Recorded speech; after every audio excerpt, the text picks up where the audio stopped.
चलिए जी स्टार्ट करते हैं एक नया question.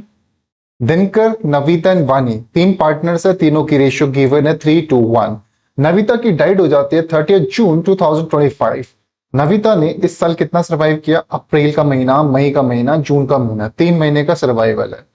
Her share of the profit for intervening period. Intervening का मतलब हो गया कि इस साल जब तक वो जिंदा थी was based on the sales के बेसिस पे कैलकुलेट करना था during that period which were ₹6 lakhs।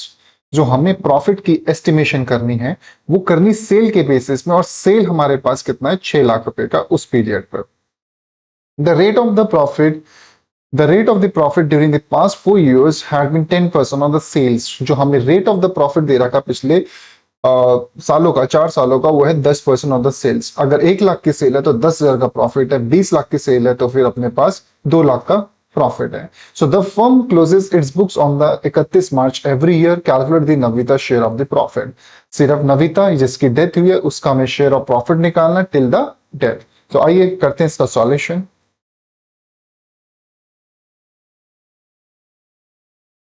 Navita profit till death